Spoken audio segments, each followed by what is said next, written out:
आप सभी को मेरा प्रणाम। मैं हूं बबीता और आप सभी का बहुत बहुत स्वागत करती हूं जय माँ उफराई फेसबुक पेज पर। आज इस पेज के माध्यम से पुनः एक बार आप सभी लोगों के मध्य में लाइव उपस्थित हुई हूं। तो आज आप सभी लोगों के मध्य, क्योंकि अभी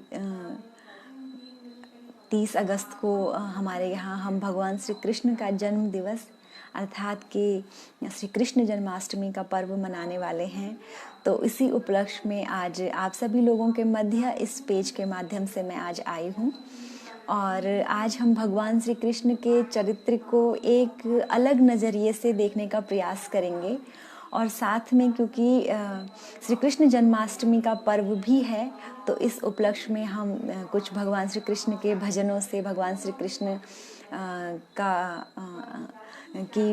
को अपनी श्रद्धा भी अर्पित करेंगे।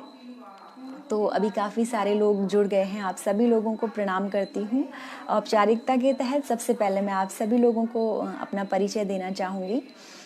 मेरा नाम बबीता थपलियाल मैठानी है और मैं अभी वर्तमान में श्रीनगर में रहती हूँ।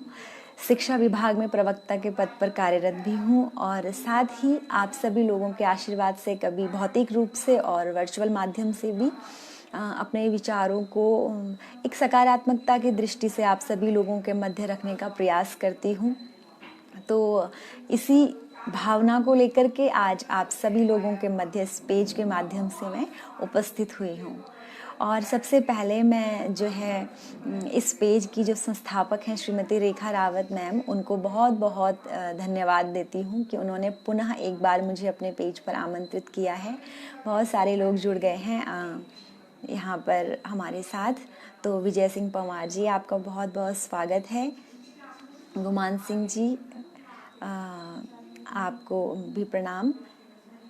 और बलवंत प्रसाद जी कुछ कह रहे हैं। रेखा रावत मैम, धन्यवाद आपका। प्रताप रावत सर, आपका बहुत बहुत धन्यवाद। विजय सिंह पंवार जी, थैंक यू। महेश सेमवाल जी, धन्यवाद। विजय सिंह पंवार जी, अमरीश चंद्र जी, नमस्कार। वीएल डोभाल जी, आप thank you sir. Balwant Prasad ji, प्रणाम आपको भी। गणेश प्रताप सिंह जी, आपको भी नमस्कार। और प्रदीप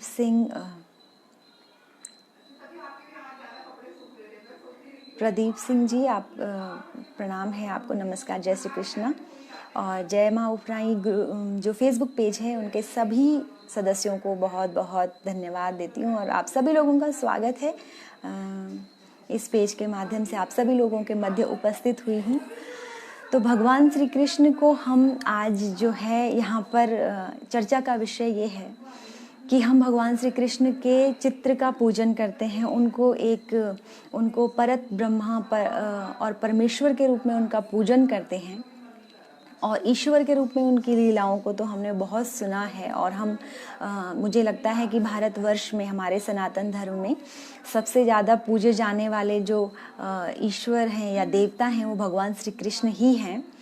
तो आज हम उनको एक दिव्य मानव के रूप में या एक दिव्य पुरुष के रूप में उनके चरित्र की बातें करेंगे, उसके ऊपर चर्चा करेंगे। तो उससे पहले आप सभी लोगों के स्वागत के लिए भगवान श्री कृष्ण के एक भजन से ही हम शुरुआत करते हैं। तो आइए भगवान श्री कृष्ण के भजन की कुछ पंक्तियां और फिर हम अपनी चर्चा को आगे जारी रखेंगे। छम छम बाजे पायलिया,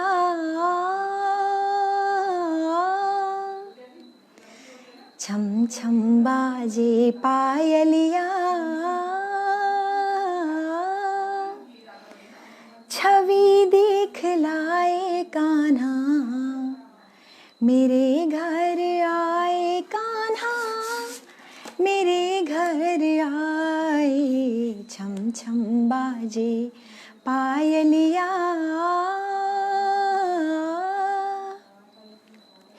रैन अंधेरी चंद्र स्वरूपी आ गए, आ गए। रैन अंधेरी चंद्र स्वरूपी आ गए, आ गए। मात यशोदा सखियों के मन भा गए ऐसे प्यारे सांवरिया, ऐसे प्यारे सांवरिया, मुख मलकारे आए, नयन लुटाते आए, मेरे घर आए, छम छम बाजे पायलिया, छवि दिखलाए कान्हा, मेरे घर आए कान्हा, मेरे घर आए। भादों वद आई चमकी रैन सुहावनी सुहावनी, भादों वद आई चमकी रैन सुहावनी सुहावनी, आनंद मंगल गावे सब गज गामिनी गामिनी, ऐसे प्यारे सांवरिया, रास रचाते आए, रंग उड़ाते कान्हा, मेरे घर आए, छम छम बाजे पायलिया, छवि दिखलाए कान्हा, मेरे घर आए कान्हा, मेरे घर आए। तो बहुत बहुत सारे लोग जुड़ गए हैं और आप सभी का स्वागत है। विजय सिंह पंवार जी, अनिल अन्नू जी, नमस्कार आपको भी। और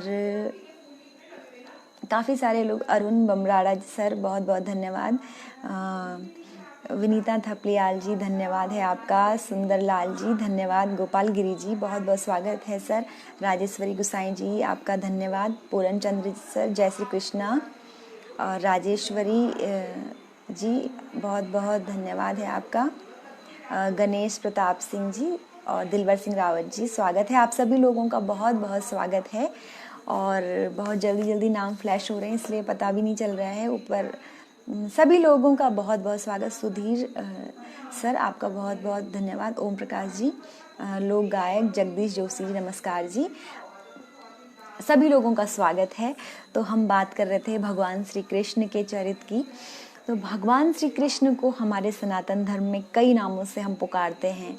हम उनको कन्हैया कहते हैं, श्याम कहते हैं, गोपाल, केशव, वासुदेव और न जाने कितने सारे भगवान श्री कृष्ण के नाम हैं। तो भगवान श्री कृष्ण का चरित्र ऐसा है कि वो एक दार्शनिक भी हैं और एक कर्मयोगी हैं, लेकिन एक निष्काम कर्मयोगी हैं। वो कुशल राजनीतिज्ञ हैं तो युद्ध नीति के ज्ञाता भी हैं, एक सच्चे मित्र हैं, एक सच्चे भाई हैं। तो अपने भक्तों के लिए उनके कष्ट हरने वाले ईश्वर भी हैं। हर तरह से उनको लोग पूजते हैं। और भगवान श्री कृष्ण का जन्म आप सभी जानते हैं कि बंदी गृह में हुआ था, अर्थात जेल में हुआ था। और उन्होंने बैकुंठ गमन किया था प्रभास क्षेत्र में, जहाँ पर कि जरा का बाण उनके बैकुंठ गमन का माध्यम बना था। तो बंदी गृह से और बैकुंठ गमन तक की जो यात्रा रही है भगवान श्री कृष्ण की, वहाँ पर उनका जो जीवन है वो इतना विविध आयामी है, इतने उसके विविध आयाम हैं कि शायद ही विश्व के में जो जीवन है उसकी कोई भी संगति या कोई भी विसंगति शेष बची हो। उन्होंने जीवन के हर एक आयाम को छूता हुआ उनका जीवन रहा है। तो भगवान श्री कृष्ण जहाँ लीला वपुधारी कहलाते हैं, लोक रंजन कारी उनकी लीलाएं हैं, तो वहाँ उनकी जो लीलाएं हैं उनके चरित्र को लोक रंजनकारी समझा जाता है। लेकिन उनकी कोई भी क्रिया, उनकी कोई भी लीला जो है वो निरर्थक नहीं है, या केवल कौतुक के लिए या मनोरंजन के लिए या अपने कानों को सुख देने के लिए हम उनकी लीलाओं को सुनते हैं। ये सिर्फ उसलिए नहीं है, बल्कि उनकी प्रत्येक क्रिया में, भगवान श्री कृष्ण के प्रत्येक क्रिया में समाज के लिए और राष्ट्र के लिए एक संदेश छुपा हुआ है। तो ऐसा विविध आयामी भगवान श्री कृष्ण का जो है वो व्यक्तित्व रहा है, उनका चरित्र रहा है।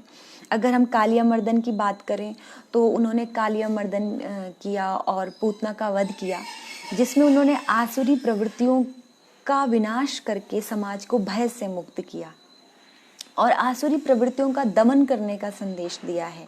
कालिया नाग की अगर हम बात करें तो कालिया नाग को बहुत अभिमान था कि उसके अंदर बहुत विष है और वो अपने विष पर बड़ा अभिमान था, उसके अभिमान का मर्दन किया, उसके मस्तक के ऊपर नृत्य किया। दूसरा, इसके पीछे एक और हम दर्शन कर सकते हैं, इस जो ये लीला है इसके पीछे, कि हमारे जल तत्व में जो विष फैलाने वाले या प्रदूषण फैलाने वाले जो भी तत्व हैं, उनको भगवान श्री कृष्ण ने उनका खंडन किया है, उनका विरोध किया है, उनका दमन किया है। आप गोवर्धन पर्वत की जो घटना हुई थी उसको ले लीजिए, गोवर्धन धारण की जो घटना हुई, तो वहाँ पर उसके पीछे एक दृष्टांत ये आता है कि ब्रजवासी जो थे वो सारे के सारे ब्रजवासी हर साल देवराज इंद्र की पूजा करते थे, उनको यज्ञ देते थे और भोग प्रसाद उनको चढ़ाते थे।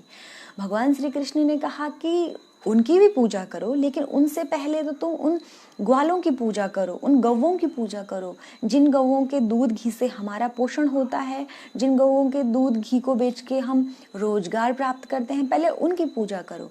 पूजा ही करनी है तो उस गोवर्धन पर्वत की करो, जहाँ से हमारे पशुओं के लिए चारा आता है, हमारे घर के लिए ईंधन आता है और हमारे लिए जल प्राप्त होता है, हमारे लिए प्राणवायु उस गोवर्धन पर्वत के वृक्षों से आती है, तो पहले उसकी पूजा करो।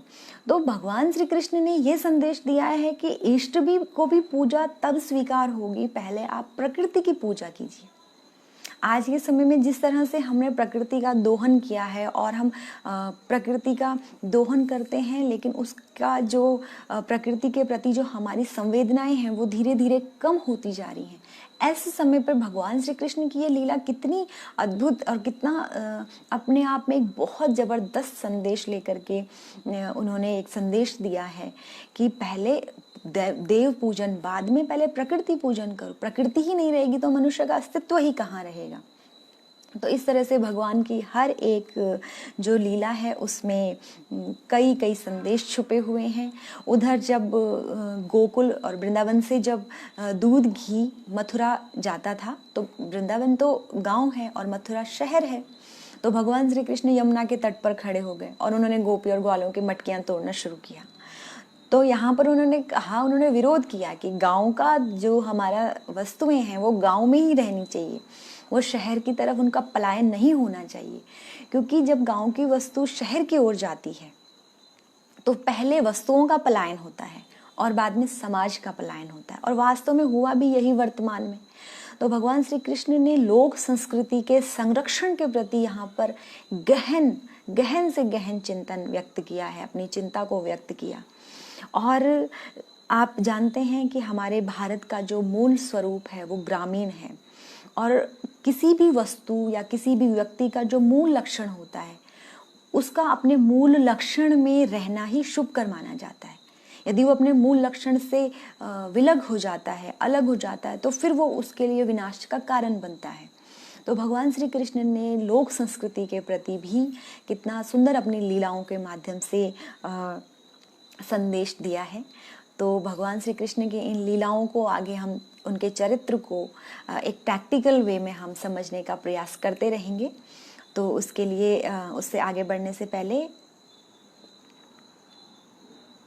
बहुत सारे, मोनिका गुसाई स्वागत है आपका। राजेंद्र पहाड़ प्रेमी उत्तराखंडी जी, बहुत स्वागत है सर आपका। और सभी को राधे राधे। गोपाल गिरी जी जय श्री कृष्णा। सुंदरलाल सर जय श्री कृष्णा। कुछ नए लोग भी जुड़े हैं। सुधीर श्रीवास्तव सर वेलकम है आपका। और दिनेश बंगवाल जी स्वागत है आपका। अच्छा, दिनेश बडवाल जी, थैंक यू सर।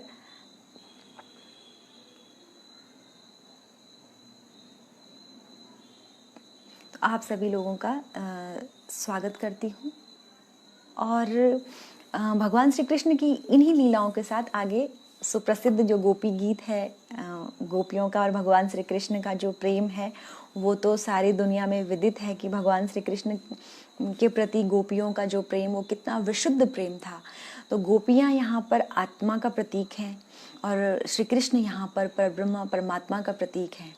और परमात्मा जब अपने ज्ञान की मुरली चलाते हैं, ज्ञान की बंसी बजाते हैं, तो आत्माओं के अंदर का अज्ञान दूर हो जाता है और वो चुंबक की तरह परमात्मा की ओर खींची चली आती हैं। और फिर एक बार जब परमात्मा के ज्ञान और उनके नाम गुण रूपी मुरली जब हमारे कानों में पड़ जाती है तो फिर आत्मा परमात्मा से विलग नहीं रह पाती। और इसी भावना के साथ जो है सारी गोपियों ने गोपी गीत गाया। उसके कुछ सूक्ष्म में समय के अनुसार सूक्ष्म में एक आध श्लोक हम लेंगे और भगवान श्री कृष्ण की आराधना इन श्लोकों के माध्यम से गोपियों ने की है। तो आइए हम सभी गोपी गीत। जय जयति तेऽधिकं जन्मना व्रज श्रयति इन्दिरा शाश्वतत्र हि दयितदीक्ष्यता दीक्षुतावका स्त्वयि धृता सव स्त्वां विचिन्वते जयति तेऽधिकं जन्मना व्रज श्रयति इन्दिरा शाश्वतत्र हि शरदुदाशये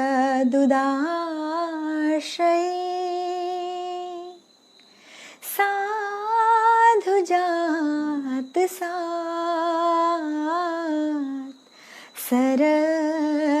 सरसिजोदर श्रीमुषादृशा सुरतनाथ ते शुकदासिका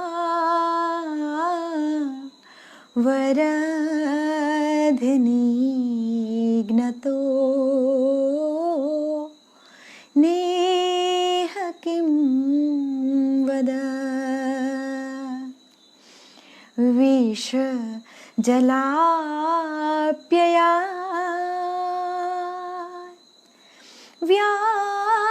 व्यालराक्षसा वर्षमारुता वैद्युतानिला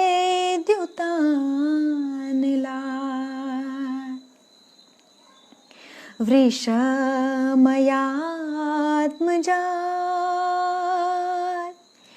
विश्वतो भया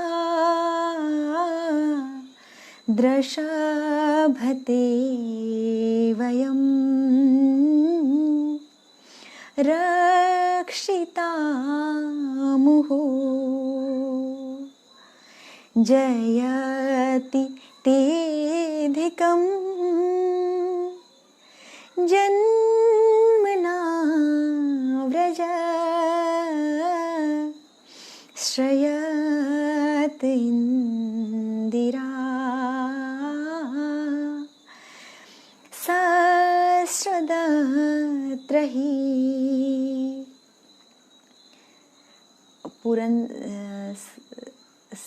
पूरन सर जी धारचूला से राम राम कह रहे हैं। बहुत बहुत धन्यवाद पूरन सर, आप धारचूला से जुड़े हैं और बहुत बहुत स्वागत है आपका। Thank you Rawat ma'am, Hemlata Anthwal ji आपका बहुत बहुत धन्यवाद, विजय सिंह पंवार जी धन्यवाद, राजेंद्र सिंह जी, जय माँ भगवती, शांति श्रीवान जी धन्यवाद सर, विनोद सिंह विनोद जी धन्यवाद आपका, मनोज पहाड़ी वाले थैंक यू मनोज जी, आपका स्वागत है, विजय सिंह पंवार जी धन्यवाद, राधे राधे, आप सभी को राधे राधे, जय श्री कृष्ण आप सभी को। तो हम बात कर रहे थे भगवान श्री कृष्ण ने किस तरह से अपने लीलाओं के माध्यम से हमारे जीवन को हमें अपने जीवन में जीने के लिए बहुत सारी शिक्षाएं दी हैं। यदि हम भगवान श्री कृष्ण के चित्रों की तो वर्षों से पूजा करते ही आ रहे हैं, लेकिन हम अगर भगवान श्री कृष्ण के चित्र के साथ साथ यदि उनके चरित्र को भी पकड़ें और उनके चरित्र से एक भी शिक्षा अगर ग्रहण करें, तो जिस तरह का ये समय चल रहा है, चारों ओर भय है, हिंसा है, नेगेटिविटी है, और आने वाली जो हमारी ये अभी यूथ है, जो जनरेशन है, वो जिस तरह से जिस दिग्भ्रमित हो रहे हैं, उनकी दिशा भ्रमित हो रही है, उन सभी के लिए भगवान श्री कृष्ण के जीवन में बहुत सारी शिक्षाएं हैं। हम सभी अपने अपने जीवन में किसी न किसी संघर्ष से गुजर रहे हैं, तो एक कुशल प्रबंधन भी भगवान श्री कृष्ण के जीवन में हमें देखने को मिलता है। और जीवन प्रबंधन का सबसे बड़ा उदाहरण यदि कोई है तो भगवान श्री कृष्ण का है, क्योंकि योगेश्वर होने के साथ साथ वे कुशल गृहस्थ भी हैं। तो किस तरह से एक बैलेंस बनाया जाता है अपनी पर्सनल और प्रोफेशनल लाइफ में, ये भी भगवान श्री कृष्ण ने हमें बताया है। और आध्यात्मिक यात्रा किस तरह से हम अपनी गृहस्थ में रह करके अपनी चालू रख सकते हैं, ये भी भगवान श्री कृष्ण के जीवन से हमें सीखने को मिलता है। भगवान श्री कृष्ण कर्म योगी हैं, और कर्म योगी का अर्थ उनका ये है कि वो कर्म करते हुए योग में रहते हैं। अर्थात अगर हमें परमात्मा से अपना योग जोड़ना है, भगवान से जुड़े रहना है, आध्यात्मिकता के मार्ग पे चलना है, तो उसके लिए ऐसा नहीं हमें घर बार छोड़ के कहीं जाना पड़ेगा। हम अपने घर गृहस्थ में अपने कर्म को करते हुए सब कुछ साथ में लेकर के भी भगवान अपने आध्यात्मिक यात्रा को चालू रख सकते हैं, जारी रख सकते हैं।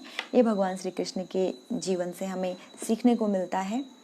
और यहाँ पे आबिद अली जी हैं, तो आपका बहुत बहुत स्वागत सर, आपका बहुत बहुत स्वागत है इस पेज पर। आप ब्लेसिंग्स और ग्रीटिंग्स भेज रहे हैं, तो thank you so much for that.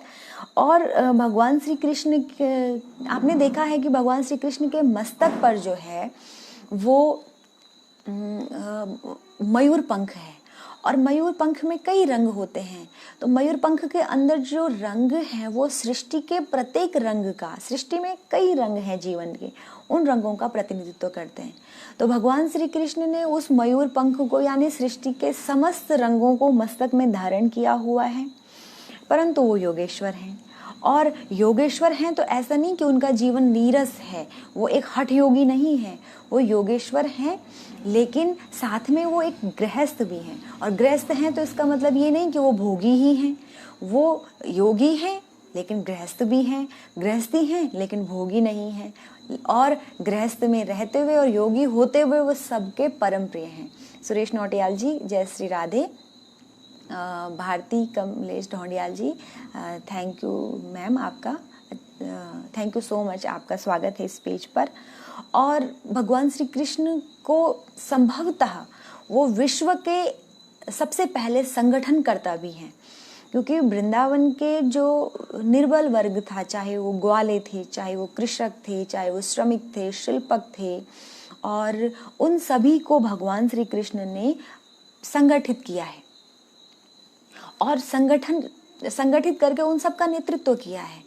तो यदि समाज में आज जिस तरह का बिखराव हो रहा है, आज के समाज में लोग अपने आप को कई तरह के नेतृत्वधारी कहते हैं, लेकिन हर एक वर्ग को साथ लेकर के चलना, ये तो भगवान श्री कृष्ण ने हमें सिखाया है, क्योंकि उन्होंने गांव में रह करके और गांव के निर्बल वर्ग को संगठित करके और समाज की मुख्य धारा में लाने का उन्होंने जिस तरह से प्रयास किया, ये तो एक बहुत ही विलक्षण उदाहरण है।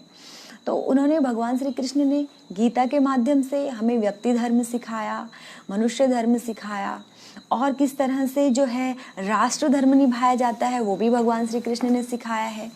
तो यहाँ पर बहुत सारे कमल थपलियाल जी, बहुत बहुत धन्यवाद। आप बहुत अच्छी अच्छी बातें लिख रहे हैं, थैंक यू। आपका आशीर्वाद यूं ही बना रहे मुझ पर।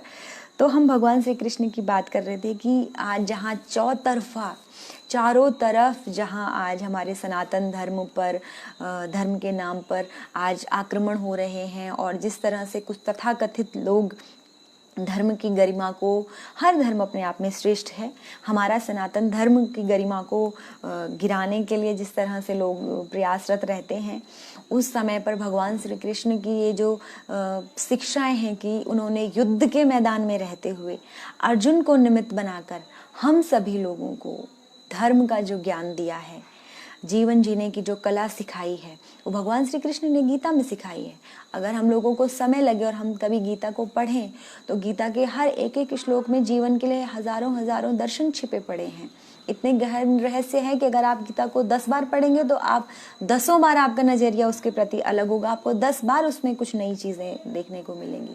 तो धर्म की शिक्षा और युद्ध के क्षेत्र में, युद्ध के रण के मैदान में देना, ये और किस तरह से अपने धर्म के प्रति, अपने कर्म के प्रति एक व्यक्ति को जागरूक होना चाहिए, भगवान श्री कृष्ण ने अर्जुन के माध्यम से हम सभी को बताया है।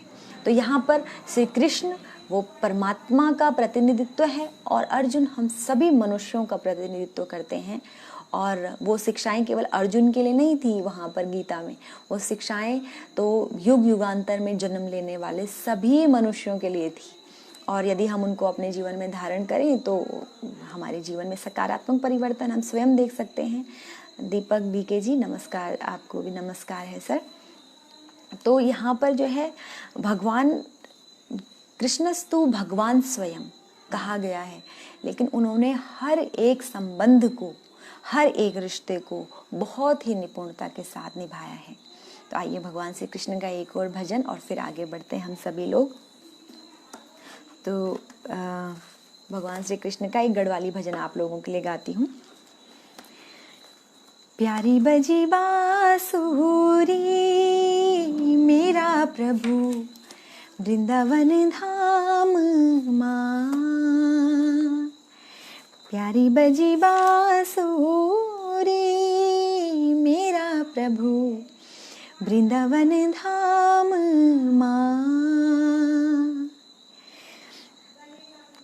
बणु माँ जांदा तुम बांजे की छैली, बणु माँ जांदा तुम बांजे की छैली, खेल खेल दा प्रभु ग्वेरु का गैली, खेल खेल दा प्रभु ग्वेरु का गैली, रासुला गोंदा हो मेरा प्रभु वृंदावन धाम माँ, रासुला गोंदा हो मेरा प्रभु वृंदावन धाम माँ, प्यारी बजी मुरली मेरा प्रभु वृंदावन धाम माँ, गौड़ी चरोंदा तुम सेना सेना सौड़, गौड़ी चरोंदा तुम सेना सेना सौड़, बाछरी भगोंदा प्रभु अफूलांदा दौड़, बाछरी भगोंदा प्रभु अफूलांदा दौड़, झिंडा लगोंदा हो मेरा प्रभु वृंदावन धाम माँ, प्यारी बजी मुरली मेरा प्रभु वृंदावन धाम माँ, घनी घनी जिले क्यों माँ कनालू की जांदा, घनी घनी जिले क्यों माँ कनालू की जांदा, हिसर किन गुड़ तुम चुनी चुनी खांदा, हिसर किन गुड़ प्रभु चुनी चुनी खांदा, गुपते हसोंदा हो मेरा प्रभु वृंदावन धाम माँ, गोप्यों ते हसोंदा प्रभु वृंदावन धाम मां। गाड गदन्यो प्रभु कन कील कांदा, अंधारी उडर्यो मां गेल्या खील कांदा। करतब दिखोंदा हो मेरा प्रभु वृंदावन धाम मां। प्यारी बजी बांसुरी मेरा प्रभु वृंदावन धाम मां।